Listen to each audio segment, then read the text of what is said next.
चलिए अपने आत्मा के ज्ञान और ध्यान की ओर।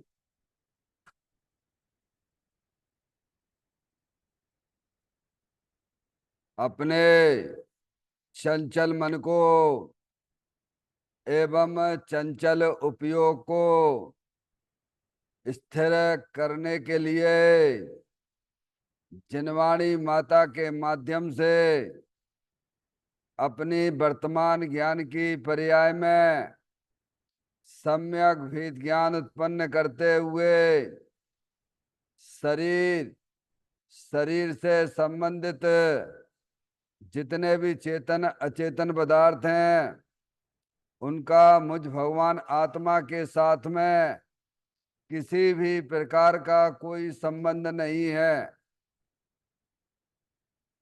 इस प्रकार समस्त पर पदार्थों में अपने संबंध की वृत्ति को छोड़ते हुए अंदर में जो अखंड ज्ञान ज्योति स्वरूप भगवान आत्मा है उसमें ही वर्तमान पर्याय का संबंध जोड़ते हुए कि मेरा यह भगवान आत्मा सदा काल शरीर आदि पर पदार्थों से भिन्न एकमात्र अखंड ज्ञान ज्योति स्वरूप है।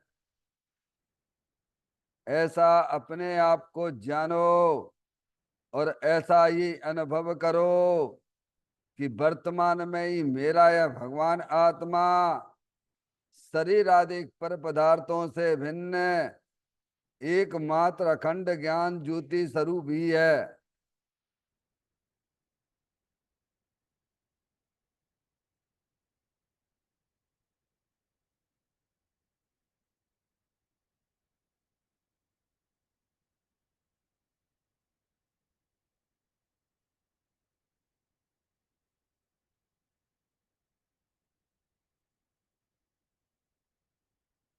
इसी प्रकार से संसार अवस्था में आत्मा की पर्याय में जो विविध प्रकार के पुण्य पाप के परिणाम दिखाई देते हैं वे समस्त परिणाम पर द्रव्यों के लक्ष्य से होने वाले भाव हैं। वे हमारे आत्मा का स्वभाव नहीं है। ऐसे समस्त रागादिक परिणामों में एकत्व बुद्धि, ममत्व बुद्धि, कर्तत्व बुद्धि, भोक्तत्व बुद्धि तथा उन रागादिक परिणामों की ज्ञाता बुद्धि को भी छोड़ते हुए अंदर में जो अखंड ज्ञान ज्योति स्वरूप भगवान आत्मा है जो कि सदा काल शरीर रागादिक से भिन्न पूर्ण वीतराग आनंद मूर्ति स्वरूप है। ऐसा अपने आप को जानो और ऐसा ही अनुभव करो कि वर्तमान में ही मेरा यह भगवान आत्मा शरीर रागादिक से भिन्न पूर्ण निराकुलता वाला है, सुख शांति के भंडार स्वरूप है।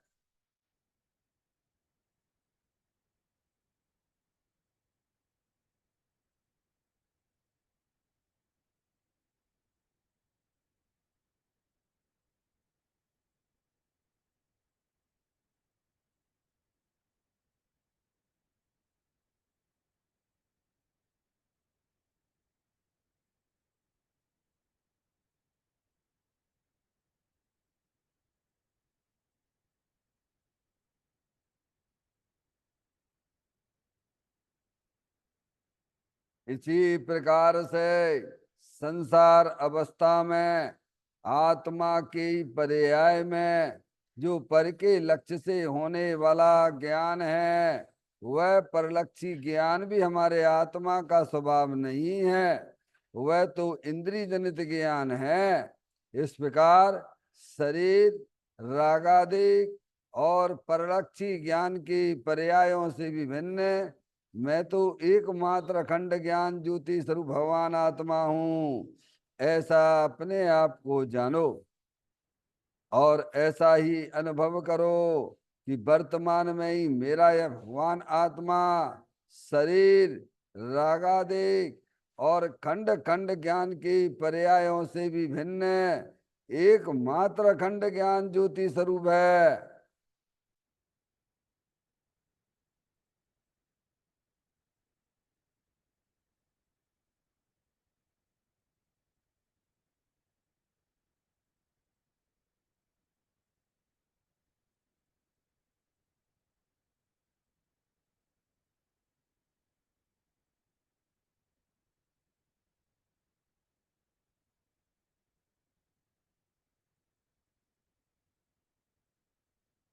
द्रव कर्म भाव कर्म नो कर्म रहित शुद्धात्म स्वरूपो हम। मेरा ये भगवान आत्मा सदा काल शरीर आदि नौ कर्मों से भिन्न है। मेरा ये भगवान आत्मा सदा काल ज्ञान वर्णादि 8 कर्मों से भी भिन्न है। मेरा ये भगवान आत्मा सदा काल मूरागदेश भाव कर्मों से भी भिन्न है। इस प्रकार द्रव कर्म भाव कर्म नो कर्म तीनों कर्मों से रहित मैं तो एकमात्र परम पवित्र शुद्धात्म स्वरूप हूँ, ऐसा अपने आप को जानो और ऐसा ही अनुभव करो कि वर्तमान में ही मेरा यह भगवान आत्मा तीनों प्रकार के कर्मों से रहित एकमात्र परम पवित्र शुद्धात्म स्वरूप है।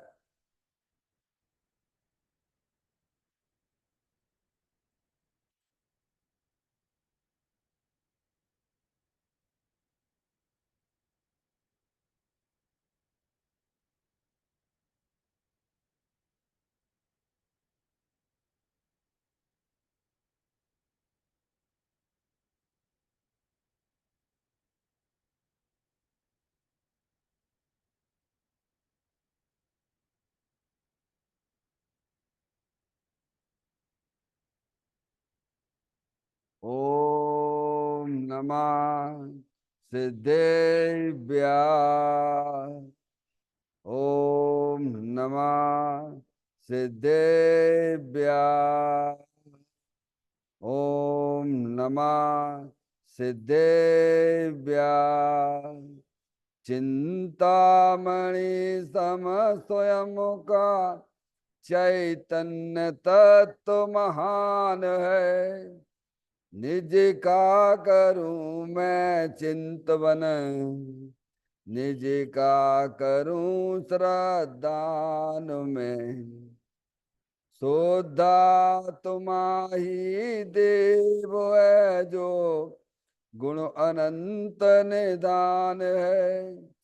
मैं स्वानुभव में देख लूं आत्मा स्वयं भगवान है। मैं स्वानुभव में देख लूं आत्मा स्वयं भगवान है। लिम्मण जान परिठिया कम कलंकड़वी अपालद्दौ जैन परूं ते पर मपड़वे भी। सब कर्म मल्लिका नाश करवरु प्राप्त कर निज आत्मा। जो ले न निर्मल ध्यान में नम कर निकल परमात्मा। सब नाश कर घन घाति अरवरे अंत पद को पालिया। कर नमन उन जिन देव को यह काव्य पथ अपना लिया।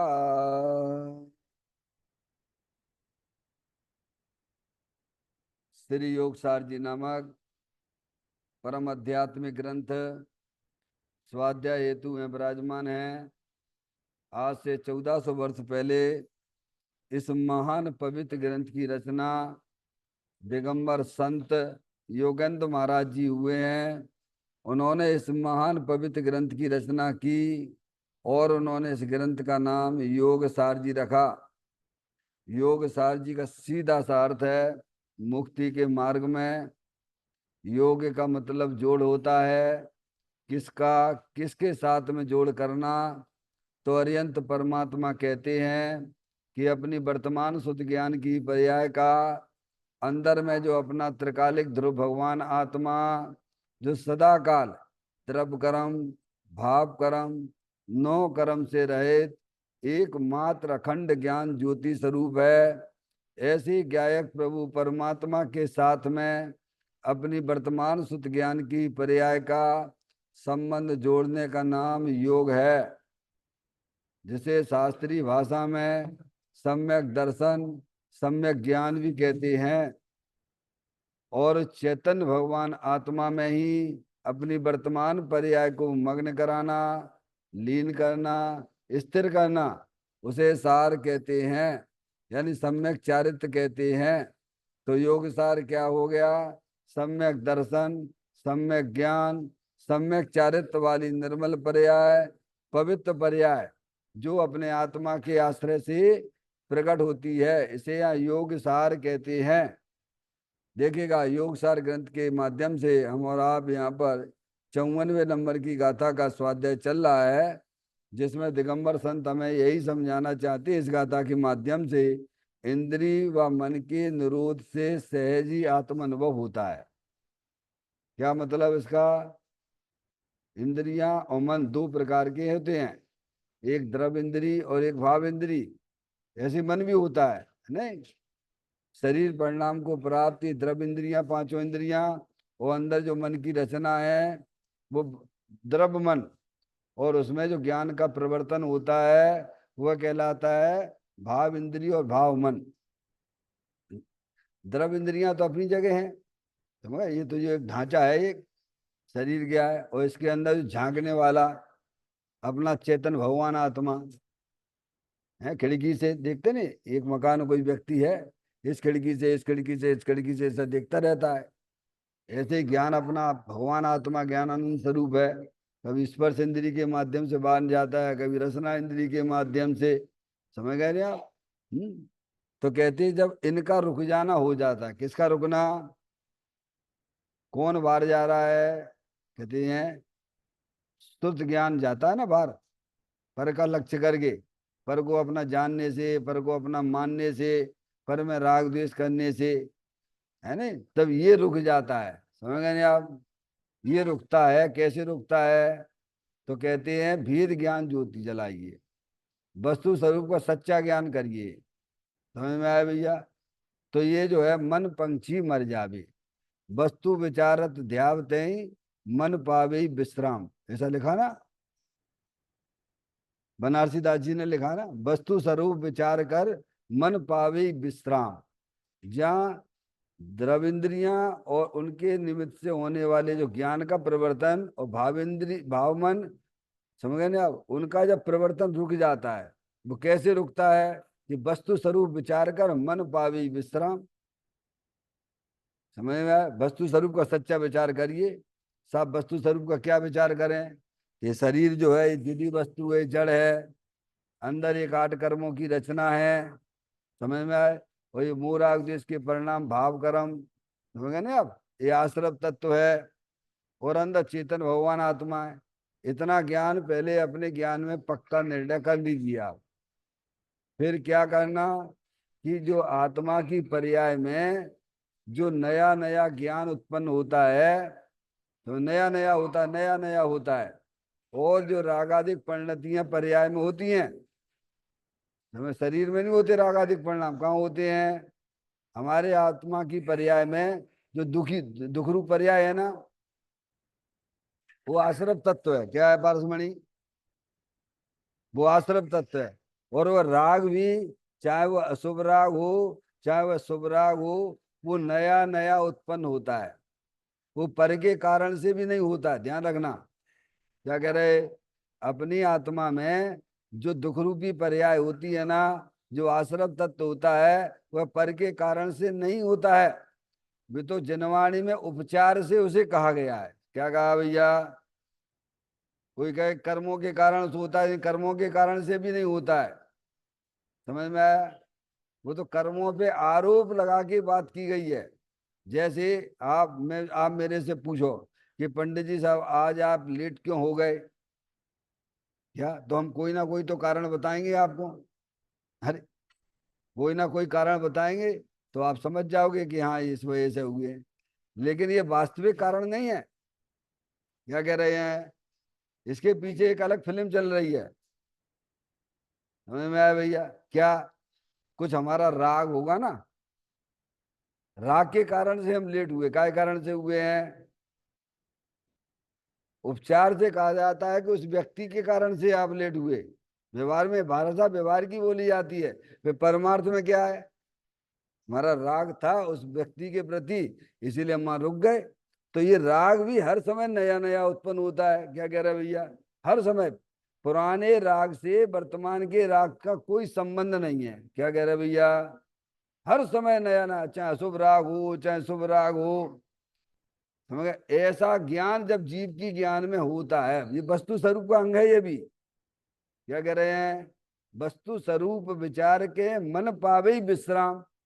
अब जिसको ये बात मालूम है कि शरीर जुदी वस्तु है, जड़ है, अनंत पुद्गल परमाणुओं का पिंड है, अंदर कर्मों की रचना है, बराबर सही है बात।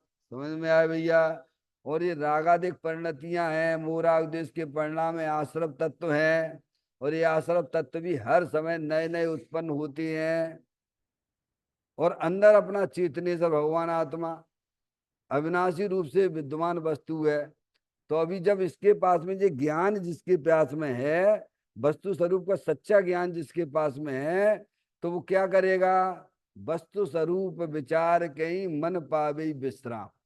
तो वह ज्ञानी क्या करेगा? ज्ञानी शरीर को अपना जानना मानना तो छोड़ ही देता है, क्योंकि शरीर मेरी चीज है ही नहीं है, मैं तो जानने देखने वाली चेतन आत्म वस्तु हूं। और रागादिक परिणतियां तो हर समय उत्पन्न विध्वंसी हैं, उनकी भी क्या दृष्टि करना? नहीं आई समझ में? आत्मा की पर्याय में जो भी दुख की पर्याय उत्पन्न दिखाई देती है, वह नो कर्म के कारण से नहीं। लेकिन लोग व्यवहार में सब यही चलता रहता है। क्या कह रहे हैं? कि इनके कारण से हमारी आत्मा में बड़ी पीड़ा हो रही, दुख हो रही है। अब क्या करें? इष्ट का वियोग हो गया, अनिष्ट का संयोग हो गया, तो क्या कहेंगे? नहीं नहीं नहीं, उसके कारण से नहीं, इनो कर्म है। शरीर और शरीर से संबंधित जितने भी चेतन अचेतन पदार्थ है ना, ये सब नो कर्म है, शास्त्रीय भाषा में से कहते हैं। समझ में आया भैया?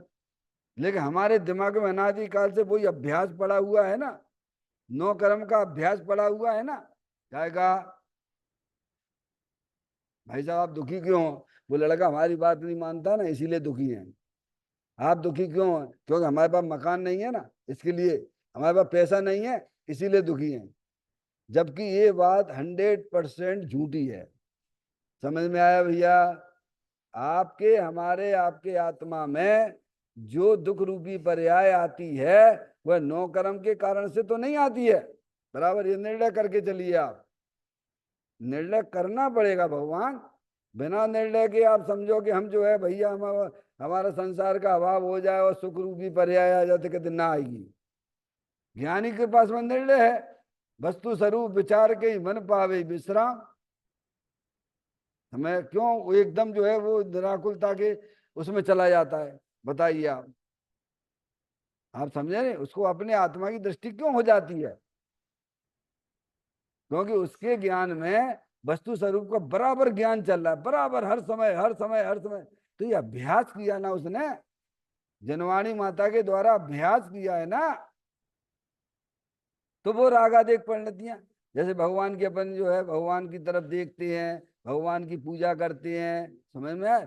तो ये भगवान के कारण से शुभ भाव नहीं आया। क्या कहा भैया?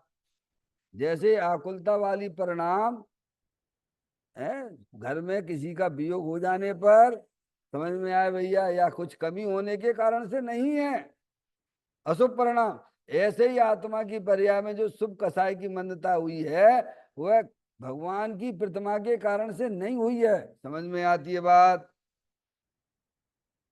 तो सब तो अंदर अपने द्रव कर्म है, तो उसके कारण से होगी। फिर जनवाणी में तो कहा कि गौतिक भाव कर्म के उदय में होने वाले भाव हैं। क्या समझ आप? अब इसको अभी तो आरोपित, जैसे वो आरोपित कथन है, नो कर्म संबंधी जो आरोपित कथन है, ऐसे ही द्रव कर्म का आरोपित कथन है। समझ गए आप? कर्म विचारे कौन भूल मेरी यद काय, अग्नि सह घन घात लोई की संगति पाए। क्या भगवान? उसके कारण से भी नहीं, द्रव कर्म के कारण से भी नहीं है। तो कैसे है? तो हर समय हर समय हर समय हर समय हर समय संसार अवस्था में, समझ में आया भैया? संसार अवस्था में जो दुख रूपी पर्याय दिखाई दे रही है वो हर समय नई नई आती है और चली जाती है। थोड़ा विचार करो भैया, अपने लिए समय निकालो। समय तो जा ही रहा है ना, कौन विचार करेगा? दुनिया में आप जो है सारभूत वस्तु का ही सेवन करते हैं। कोई भी चीज आप अपने घर पे लाते हो, बादाम लेके आते हो, तो उसमें सार क्या खाते हो बोलो माधुरी? अरे बोलो भैया, क्या खाते हो? मैगी खाते हो ना? तो यहाँ धर्म के नाम पे भूल क्यों करते हो? जी हमें अपनी गलती दिखाई दे रही है कि नहीं दे रही है? यहाँ क्या क्या खा रहे हो धर्म के नाम पे? बोलो क्या खा रहे हो? शरीर को अपना माने बैठे हो, यही सबसे पहले भूल कर रहे हो। दूसरा जो राग का सेवन करते हो, वो कहते हो, क्या हो गया मेरा कल्याण, हो जाएगा तुम्हारा कल्याण। उनके जिनके कल्याण हुए हैं, जो अनंत सिद्ध परमात्मा सिद्धालय पे बैठे, उनसे तो पूछो कि प्रभु आपका कल्याण कैसे हुआ है, आपके जन्म मरण का अभाव कैसे हुआ है। समझ में आया भैया?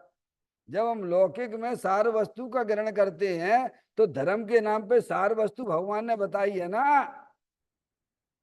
इस शरीर के अंदर कोई सार चीज है कि नहीं है?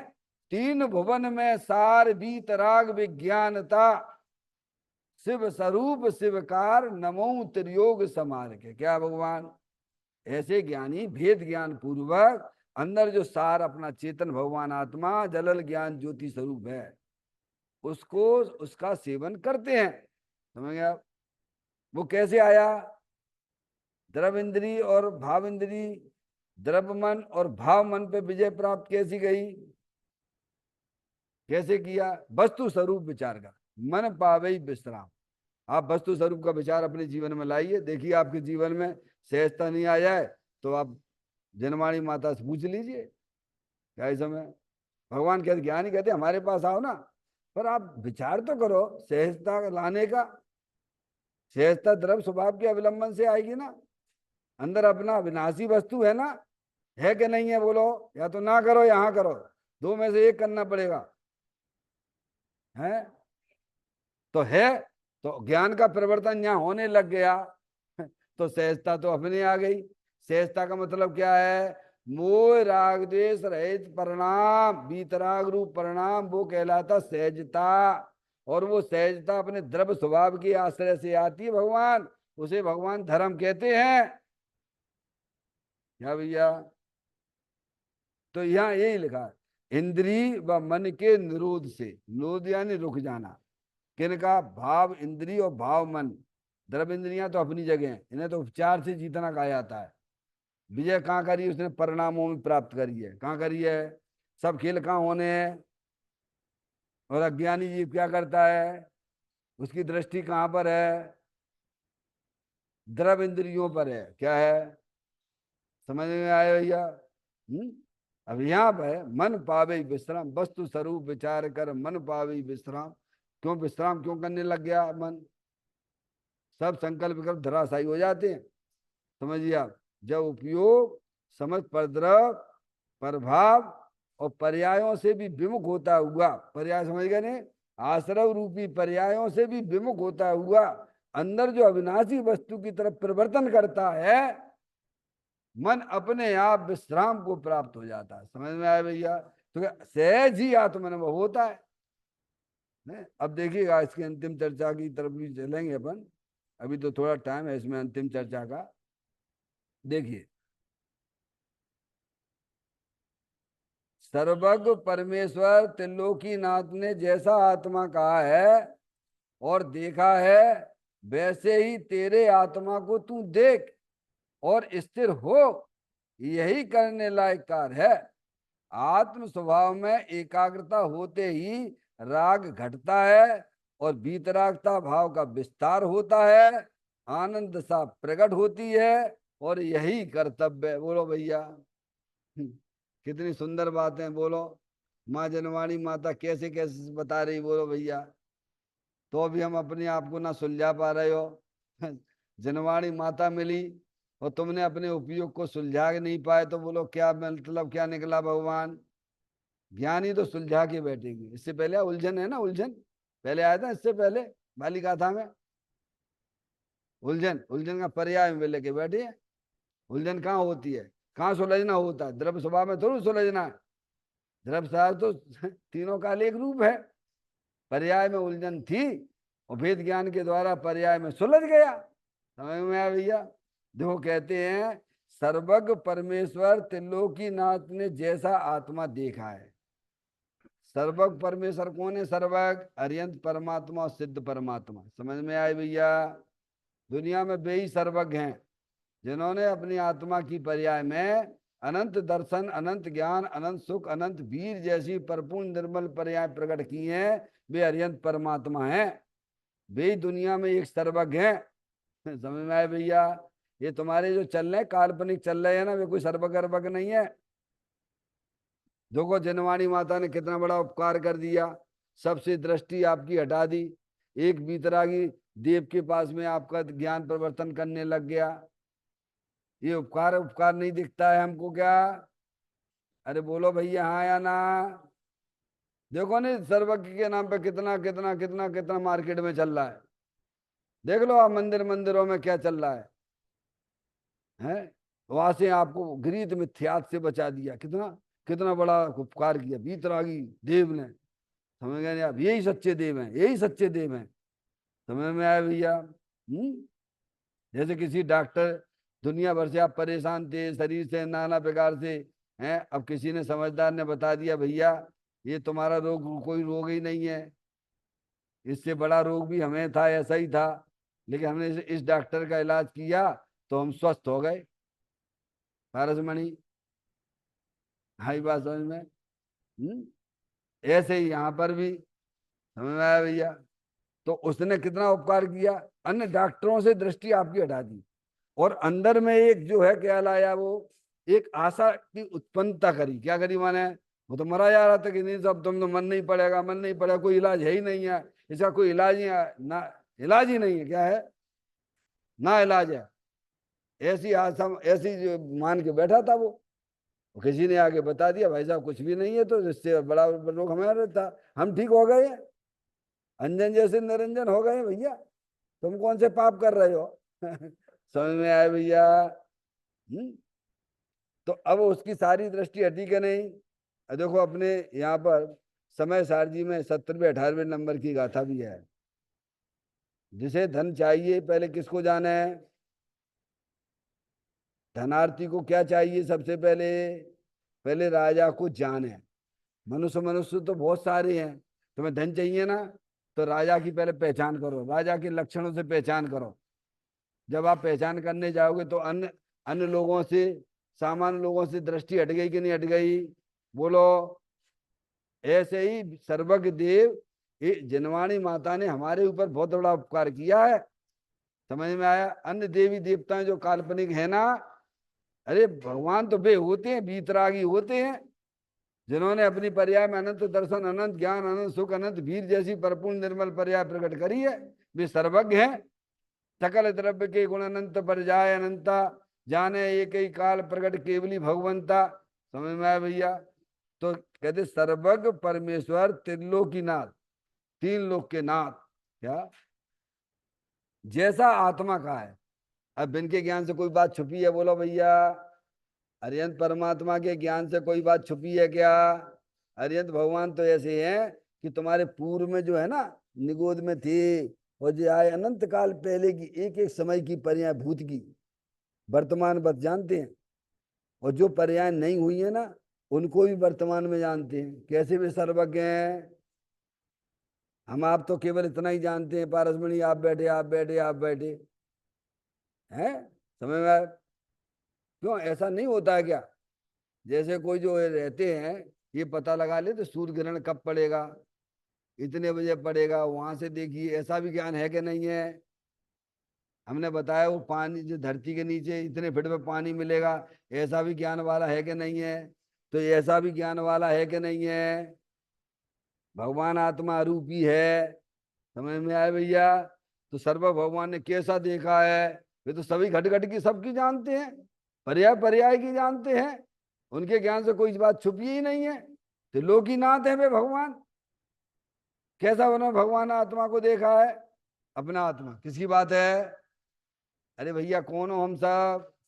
ये संयोग से मत देखिए, लड़का लड़की ना देखिए, रागादिक परिणतियों से भी अपने आप को ना देखिए, इन दोनों से हट के अंदर जाके देखिए। कहते हैं जैसा आत्मा का है और देखा है वैसा ही तेरे आत्मा को तू देख। अब कैसा देखा उन्होंने? ये शरीर ये जड़ है, अनंत पुद्गल परमाणुओं का पिंड है, अंदर एक कर्मों की रचना है, 8 कर्मों की, वो वे भी जड़ है।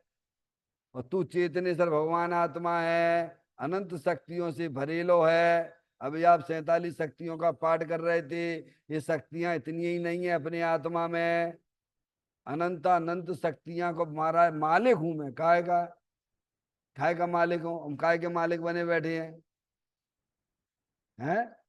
बोलो भैया, पर्याय में भूल चल रही है कि नहीं चल रही है? भगवान कहते तुम अनंत शक्तियों के मालिक हो, अनंत गुणों से भरपूर हो तुम, और तुम्हारा जो आत्मा है सदा काल शरीर से भिन्न है, सदा काल कर्मों से भिन्न है, सदा काल रागादिक परिणतियों से भिन्न है। ऐसा अनंत शक्तियों से भरे भगवान आत्मा बताया क्या है?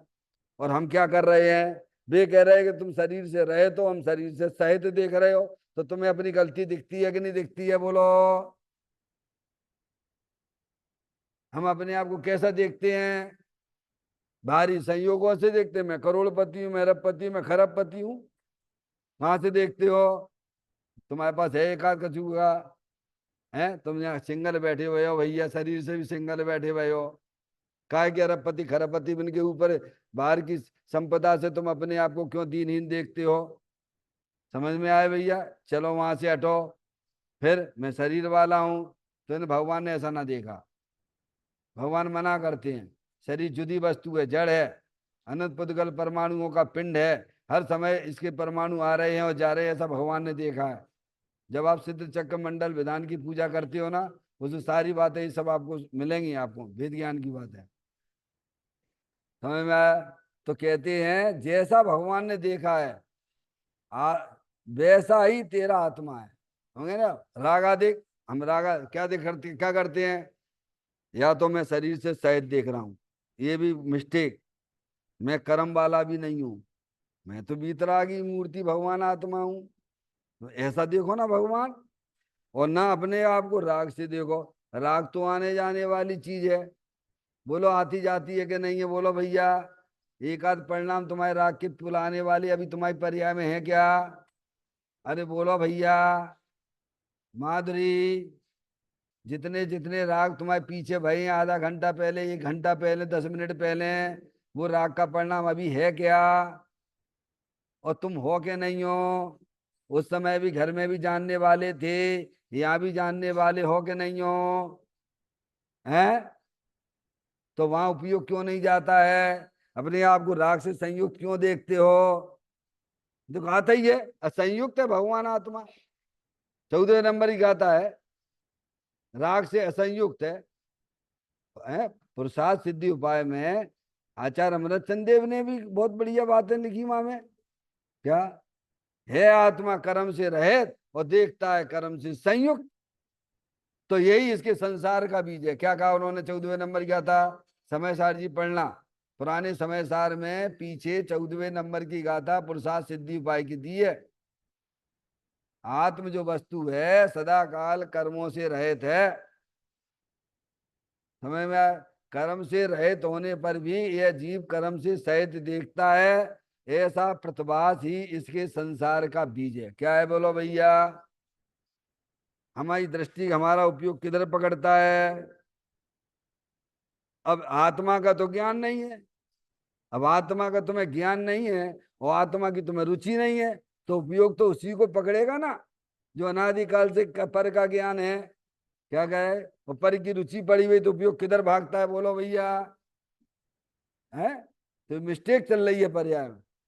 तो कहते हैं जैसा भगवान ने अरिहंत परमात्मा ने देखा है वैसे ही तेरे आत्मा को तू देख। कैसा देख? मैं शरीर वाला नहीं हूं, मैं कर्म वाला नहीं हूं, मैं राग वाला नहीं हूं, मैं तो वीतराग आनंद मूर्ति स्वरूप हूं। कैसा देखो? अरे कैसे देखो? ये फोटो में कैसे देखोगे? तो हम तुम्हें बताएंगे। पहले तुम विश्वास करो, इसमें फोटो में भगवान का फोटो है।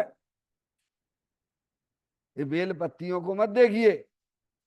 जहां आपका यहाँ फोकस पड़ेगा, इस पे छाया पड़ेगी, क्या कह रहे हैं, उस पे आप अपने उपयोग को केंद्रित करोगे, तो वो अंदर जो है फोटो है ना, वो भगवान दिखाई देंगे। क्या कहा भगवान? विश्वास तो करना पड़ेगा हमारी बात का। हमने तो देखा है तब बता रहे हैं। ऐसे भगवान ने देखा है तो फिर तुम्हें बता रहे हैं। तो विश्वास तो करना पड़ेगा। नहीं विश्वास करो, दुनिया भर के मोही जीवों का विश्वास करके बैठे हुए हो, जो अपने कल्याण की बात बता रहे हैं, वीतरागी संत हमको बता रहे हैं, अरिहंत परमात्मा बता रहे हैं, उनकी बात पर विश्वास नहीं करना। कहते हैं जे आत्मा कहा देखा, वैसा ही तेरे आत्मा को तू देख। यानी शरीर से संयुक्त मत देखो, कर्मों से संयुक्त मत देखो, राग से संयुक्त मत देखो। क्या? कैसा देखो? मैं तो वीतराग आनंद मूर्ति स्वरूप हूं। तो ज्ञान का प्रवर्तन किधर होगा?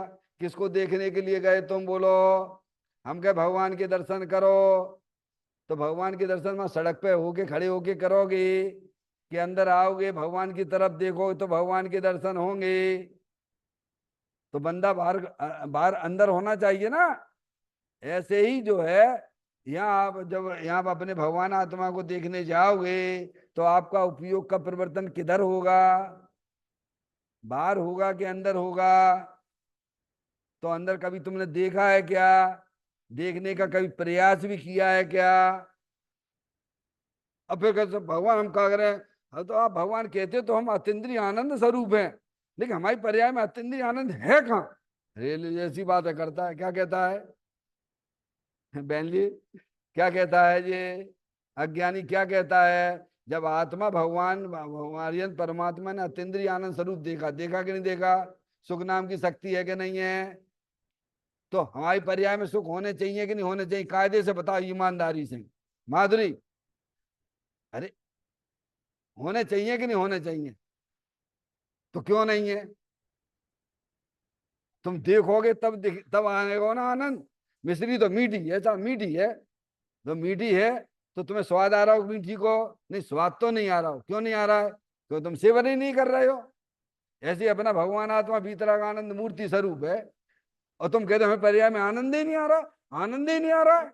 अरे आएगा जब जब ज्ञान का प्रवर्तन यहाँ होगा। कहाँ होगा? शरीर से भिन्न होते हुए, राग की पर्याय से भी भिन्न होते हुए, जब ज्ञान का परिवर्तन अंदर भीतराग आनंद मूर्ति स्वरूप की तरफ होता है, तब नियम से, गारंटी से पर्याय में अतीन्द्रिय आनंद की प्राप्ति होती है। इसे भगवान धर्म कहते हैं। कहते हैं आत्मा को तू देख और स्थिर हो। जब तुम अपने उपयोग का परिवर्तन यहाँ कराओगे, तो तुम्हारा मन वहां से हटेगा ही नहीं। क्या होगा भगवान? लपकी गाय गुलौदे खाए, दौड़ी दौड़ी महुआ तले आए। समझ? वहीं पर स्थिर करो। जैसा हम बता रहे हैं, अरिहंत परमात्मा कहती है, माँ जनवाणी माता कहती है, वैसा तुम देखो और तुम अपने उपयोग को वहीं पर स्थिर करो। क्या कहा? तो क्या होगा फिर? तो यही करने लायक कार्य है। कौन सा कार्य है? बोला जागी कबू अपन को याद आती है कहूँ 24 घंटा में। अब ज्ञान में तो चल रहा है क्या? घर गृहस्थी के विकल्प चल रहे हैं, तो क्या याद आती हैं? मंदिर में भी आओगे तो घर गृहस्थी के विकल्प लेके आओगे। समझ में आया भैया? निश्चय निश्चय निश्चय। मंदिर में आओ तो भीतरागी भगवान दिखे और माँ जनवाणी दिखे। समझ में आया? दूसरा कुछ नहीं दिखना चाहिए। ये तुम्हारे पास में ज्ञान में अच्छी कला है, बुद्धिपूर्वक तो हटने की कोशिश करो ना भगवान। तो कहते हैं यही करने लायक कार्य है। समझ गया? कौन सा कार्य? अंतर्मुख होके अपने आत्मा का सेवन करना और उसमें ही अपनी पर्याय को लीन करना। तो प्रभु जी बता इससे क्या हो जाएगा, आगे उसकी बात बताते हैं। आत्म स्वभाव में एकाग्रता होते ही राग घटता है। क्या होता है? राग समझते हो भगवान? निरंतर पर्याय में जो दुखी हो रहे हो ना, इसको भगवान राग कहते हैं। क्या कहते हैं? वह राग दो प्रकार का है। एक अशुभ राग होता है, एक शुभ राग होता है। क्या? तो क्या होता है, घटता है। इससे परेशान हो के नहीं हो। अरे राग से परेशान हो के नहीं हो, ज्ञानी तो परेशान है। क्या ज्ञानी समझता है भैया ये सब संसार के कारण है। मोह राग द्वेष जितना हम करेंगे ना, तो संसार हमारा बढ़ेगा, सामने वाले का ना बढ़, सामने वाला सामने वाले का जाने। समझ गया? तो वो घटाता है, कैसे घटाती है? राग कैसे घटता है बोलो? अंदर बीतराग आनंद मूर्ति है ना, ज्ञान का परिवर्तन अंदर हुआ ना, तो राग यानी आकुलता कम होती जाती, क्या हो जाती है? ये देखो चित्र में जो बताया है, तीन बताए ना, अनंतानुबंधी कसाय, अप्रत्याख्यान संबंधी कसाय, प्रत्याख्यान संबंधी कसाय, संजुलन कसाय, इसको बोलते हैं राग। पहले सम्य दृष्टि होता है तो अनंतानुबंधी के संबंधी राग कम खत्म हो जाता है। और फिर पीछे की जो कसाय है ना, प्रत्याख्यान अप्रत्याख्यान और संजुलन, उतना राग सम्य दृष्टि, उतना राग, समझ गए? और धीरे धीरे अपने उपयोग को वहीं पे अपने चेतन भगवान आत्मा में रमाता जाता है। वैसे ही वैसे जो है अप्रत्याख्यान संबंधी राग टूटता चला जाता है। ये समझ में आती भैया? है? तो कहते हैं आत्म स्वभाव में एकाग्रता होते ही राग घटता, यानी आकुलता वाले परिणाम घट जाते हैं। और हम राग को घटाने के लिए क्या करते हैं? बोलो अपनी अपनी बताओ भैया। यहाँ पे इच्छा हुई, राग हुआ, हम घटाने के लिए क्या करते हैं? उसे दूर कर, घटाने हैं, दूर करने के लिए क्या करते हो? अरे कर्ज तो करते ही होगे, ऐसा तो नहीं नहीं करते होगे, दुखी तो हो रहे हो समझ में आए? कैसे घटाना चाहते हैं पारसमणि? बाहर में संयोग इकट्ठे करो, इनके पास जाओ, है अपनी मन की बातें करो, तो हो जाएगा? अरे हो जाए क्या? अरे राग को घटाना तो वस्तु स्वरूप का सच्चा ज्ञान करो जो भगवान ने बताया है। अपने चेतन भगवान आत्मा की तरफ अपना उपयोग ले जाओ तो राग घटता है। कितना घटता है? तो कहते हैं भगवान ने 14 प्रकार की कसाएं बताई हैं। परिग्रह, 24 वेद, त्याग करें मुनराजी, 14 अंतरंग परिग्रह और 10 बहिरंग परिग्रह। वो बहिरंग परिग्रह को तो उपचार से परिग्रह कहा गया है समझ में आए भैया? अंदर जो मिथ्यात है, क्रोध मान माया लोभ है, हास रति अरति, शोक भय जुगुप्सा, स्त्री वेद पुरुष वेद नपुंसक वेद, ऐसी जो कसाएं हमारी आत्मा की पर्याय में होती हैं, अब सब पीड़ित हैं बाज कहा जाए, इन कसायों से पीड़ित हैं। समझ में आए भैया? तो भगवान कहते घबराइए मत, बिल्कुल मत घबराइए। आप यहाँ वस्तु स्वरूप का सच्चा ज्ञान करिए, और अंतर्मुख होके जब आप अपना उपयोग करोगे तो मिथ्यात्व तो चला ही जाएगा, और वे 13 प्रकार की जो कसाएं उनमें भी बदलाव आ जाएगा। क्या हो जाएगा? बोलो 13 प्रकार की कसाएं कौन सी हैं वे? 14 में मिथ्यात गया, अनंतानबंदी चला गया, 7 में अनंतानबंदी कसाय भी चली गई। और जो क्रोध मान माया लोभ है, और हास रति अरति, शोक भय जुगुप्सा, स्त्री वेद पुरुष वेद नपुंसक वेद जो कसाएं हैं, वे भी घट जाती हैं। क्या हो जाती हैं? उनमें भी अंतर आ गया। अब यहाँ वेद का उदय हुआ, और वेद के उदय को मैटने के लिए कहा जाता है यज्ञानी। बोलो क्या करता है? तकलीफ तो हुई यहाँ पर, तो क्या करेगा? स्पर्श इंद्री के विषय को भोग करेगा। यहाँ पे इच्छा हुई, भोजन की इच्छा हुई, क्या करेगा? रसना इंद्री के विषयों की तरफ भागेगा। तो उनसे घटता है कि बढ़ता है? इच्छा नागिन जो जो डंके लहर जहर की आवे। समझ में आया ज्ञानी? ज्ञानी ऐसा ना करता है। ज्ञानी को पता पड़ गया है, वो सच्चा जैनी है, जिन्हें देव परमात्मा की बात को स्वीकार किया है। उसे मालूम है वो तकलीफ हमारी पर्याय में अनादि से है, और भगवान ने जो मार्ग बताया है वो अंतर्मुख होकर राह करता है। क्या ऐसे करके देख लो? ज्ञानी कहते करके देख लो ना भगवान, हम तुम्हें कहाँ रोक रहे हैं? कहते हैं आत्म स्वभाव में एकाग्रता होते ही शब्द दिया, होते ही। जैसे आपने यहाँ पे अंधकार व्याप्त हो रहा है मंदिर में, और आपने लाइट जला दी, तो अंधकार भगेगा कि नहीं भगेगा? बोलो भैया, कितने देर बाद भगेगा? अरे बोलो कितनी देर बाद भगेगा भैया? हैं? उसी समय भगता है नहीं?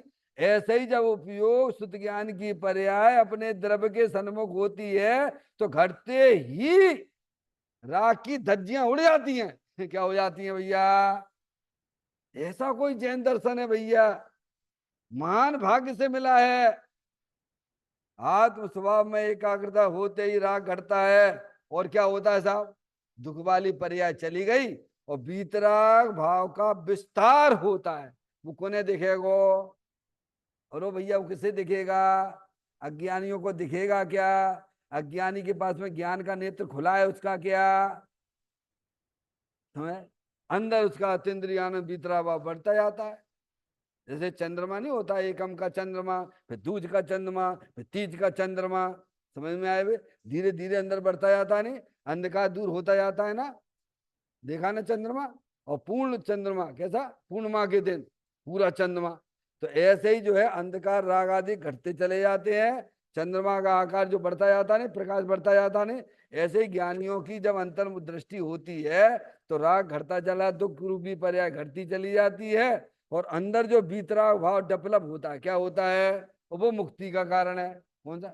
जितना राग है वो संसार का कारण है, चाहे ज्ञानी का राग हो वो भी संसार का कारण है, और जितना बीतराग भाव है वो सब मुक्ति का कारण है। अब दो धाराएं हो गई, एक बीतराग धारा हो गई साथ में, क्योंकि बीतराग स्वरूप भगवान आत्मा का विलंबन बरत रहा है ज्ञान में, तो बीतराग भाव प्रकट हो गया। जो जो अपने उपयोग को अंतर्मुख करता है तो राग की धज्जियां उड़ती चली जाती हैं, संसार घटता चला जाता है। कहते हैं आत्म स्वभाव में एकाग्रता होते ही राग घटता है, बीतराग भाव का विस्तार होता है। देखो अपने भावलिंगी संत कितने मस्त रहते हैं, रहते हैं कि नहीं रहते हैं? बोलो।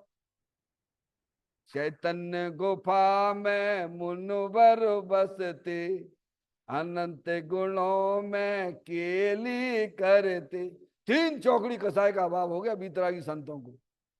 समझे? अनंतानबंदी कसाय मिथ्या तो चला ही गया है, अनंतानबंदी कसाय चली गई, अब प्रत्याख्यान संबंधी कसाय भी चली गई, प्रत्याख्यान संबंधी कसाय भी चली। अब क्या है? चार आना भर रहेगा वह रुपया में, तीन का तो उन्होंने अपना पेट भर लाओ। क्या कर लिया? अरे भैया 12 आना, 12 आना उसके चला गया ना, और हम तो पूरे खाली खाली बैठे हैं। क्या है? क्योंकि वस्तु स्वरूप का ज्ञान ही नहीं है। समझ में आया भैया? तो इतने मस्त रहते हैं, और जब वो भी चली, संजुलन कसाय भी चली जाती है, तो आनंद अनंत अर्जन परमात्मा हो जाता पर्याय में। तो कहते हैं बीतराग भाव का विस्तार अंदर ही परिणामों में होता है। कहाँ होता है सब ये खेल? कहाँ हो रहा है? कहाँ होता है सब खेल? परिणामों में होता है। बीतराग भाव का विस्तार होता है आनंद दशा, लेकिन दशा, दशा यानी परिणाम, दशा का मतलब अतीन्द्रिय आनंद दशा प्रकट होती है, स्वाभाविक प्रकट होगी। जब ही जिए आत्म जाने, तब ही जिए शिव सुख ठाने। सिद्ध भगवान जैसा आनंद मिले, अभी यहाँ बैठे बैठे मिल जाएगा आपको, ध्यान रखिए। तुम्हें सिद्ध अरिहंत भगवान के भी दर्शन करने तो बिन की तरफ ना देखने पड़े। बिन की तरफ देखोगे तो तुम्हें अरिहंत भगवान का दर्शन ना होगा। सिद्ध भगवान की तो बातें छोड़ दीजिए आप, तो और यहाँ बैठे बैठे आप जो वेद ज्ञान की ज्योति जला लो, तो सिद्ध भगवान के बैठे बैठे यही दर्शन कर लो भैया, उन जैसा आनंद भी मिलने लग जाएगा भैया। आनंद दशा प्रकट होती है, और यही कर्तव्य है। क्या है?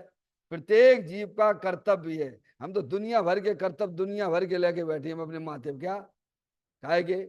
अभी हमें घर गृहस्थी की कितने नाटक लेके बैठे हैं। क्या अभी ये इनका ये करना है, ये करना है, इनका ये करना है, ये करना। तुम करने वाले हो, तुम ज्ञाता दृष्टा हो, भगवान आत्मा हो, अनंत शक्तियों से भरीले हो, तुम अपने परिणामों के भी करता नहीं हो एक अपेक्षा से। समझ में आया भैया? तो कहते हैं आनंद दशा प्रकट होती है, यही एक आत्मा का कर्तव्य होना चाहिए, अंतर्मुख होके अपने चेतन भगवान आत्मा का आनंद लूटना। प्रत्येक आत्मा का यही इसका कर्म है, यही इसका कर्तव्य है। देखिए आप क्रिया, देखिए आप कर्म, देखिए 41 नंबर पढ़िए, शक्ति की 41 नंबर की पढ़िए, 42 नंबर की शक्ति को पढ़िए। निर्मल दशाएं रूप हो, यह आत्मा का कर्म है। क्या है? अरे कभी शक्तियों को तो पहचानो भैया। निर्मल दशा रूप हो, ये आत्मा का कर्म है, निर्मल दशाओं को करे, और तुम काय का कर रहे हो? भिखारी पर्याय को करते रहते पर का लक्ष्य के बैरमुखी होकर। कहते निर्मल दशाओं को करे आत्मा का धर्म। समझ में आया? प्रत्येक आत्मा का एकमात्र कर्तव्य होना चाहिए कि अंतर्मुख होकर अपने चेतन भगवान आत्मा का आनंद लूटना, ये आत्मा का एक कर्तव्य है। ये बात इसमें आई है। चैतन्य काय स्मरण प्रति क्षण करो रे, भवि के अनंत दुख को पल में हरो रे। अक्षय अनंत निज शोक निदान पाओ, गाओ अरे नित इसी के गीत गाओ, गाओ अरे नित इसी के गीत गाओ। 9 बार नमोकार मंत्र का स्मरण